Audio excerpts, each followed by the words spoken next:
ସକାଳର କପେ ଚା ଆଉ ଅନେକ ଚିନ୍ତା ଲଭ୍ ହୋମ୍ ଲାଇଫ୍ ସବୁକିଛି ବାଲାନ୍ସ କରିବାରେ ହିଁ ଘରେ ଶାନ୍ତି ରହେ। କେବେ କେବେ ମୋ ଚା'ର ସ୍ୱାଦ ମୋ ପେସେନ୍ସର ବି ଟେଷ୍ଟ ନିଏ।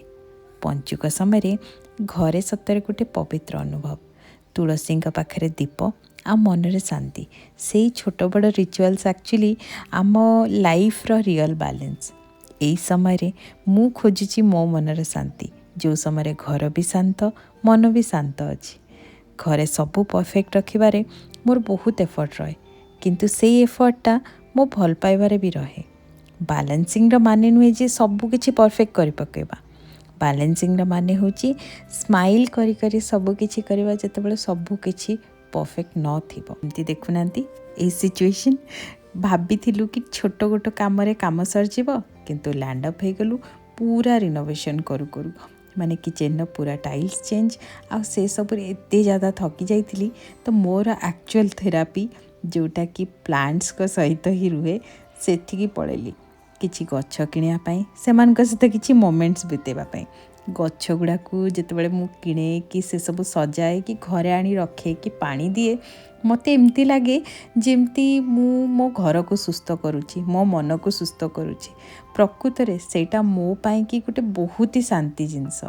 ଆଜି ପୂଜା ଘର ପାଇଁ କିଛି କିଛି ଜିନିଷ ବି କିଣାକିଣି କଲି, କାହିଁକିନା ଆଗକୁ ଆସୁଛି ମାଣବସା ଗୁରୁବାର, ଆଉ ବହୁତ ସାରା ଜିନିଷର ଦରକାର ଅଛି।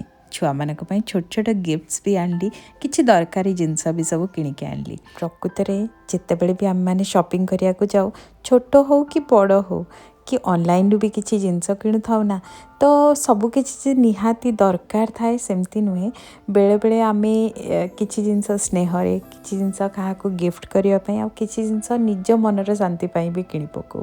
ତ ସେମିତିକା ହିଁ ଛୋଟ ବଡ଼ ପରଚେଜ୍ ଯେଉଁଗୁଡ଼ାକ ମୁଁ ଅନଲାଇନ୍ ଅଫଲାଇନ୍ରେ କିଣିଛି, ତ ସେଗୁଡ଼ାକ ଆଫିଲିଏଟ୍ରେ ଲିଙ୍କ୍ ଦେଇଦେଇଛି। ଯଦି ଆପଣ ଚେକ୍ଆଉଟ୍ କରିବାକୁ ଚାହିଁବେ ତ ସେସବୁ ଚେକ୍ କରିପାରିବେ। ଯେମିତି ଏଇ ଯେଉଁ ଅଏଲ୍ ବଟଲ୍ ଗୁଡ଼ା, ଆଉ ସ୍ପେଶାଲି ଅଏଲ୍ ସ୍ପ୍ରେ କରିବା ପାଇଁ, ସେଗୁଡ଼ାକ ବହୁତ ଇଜି ହୁଏ, ଆଉ ମୋତେ ବହୁତ ବଢ଼ିଆ ଲାଗେ ଏଇ ଡିଜାଇନ୍ଟା। ତ ମୁଁ ସେଗୁଡ଼ା ସବୁ କିଣିଥିଲି। ତାପରେ ପ୍ରିନ୍ସୁମାନଙ୍କ ପାଇଁ ଛୋଟ ବଡ଼ କପ୍ ସବୁ ନେଇକି ଆସିଥିଲି। ମୋର ଏ ଅଏଲ୍ ଟ୍ରେଟାକୁ ପୁରା ବଢ଼ିଆ ସେ ସଜାଇବା ପାଇଁ ପୁରା ଆରେଞ୍ଜମେଣ୍ଟ ହେଇଗଲା। ତ ଏମିତି ହିଁ କିଛି କିଛି ଛୋଟ ବଡ଼ ସପିଂ କରିଥିଲି। ତାପରେ ଘରକୁ ଆସି ଲାଗି ପଡ଼ିଲି ମୋ ରିଅଲ୍ ଥେରାପିରେ। ଅଳ୍ପ ଲାଇଟ୍ ଗ୍ରୀନ୍ ଘର, ଆଉ ଯେଉଁ ଘରେ ବହୁତ ସାରା ହସ ଖୁସି ଶାନ୍ତି, ବାସ୍ ସେତିକି ହିଁ ଜୀବନରେ ଦରକାର।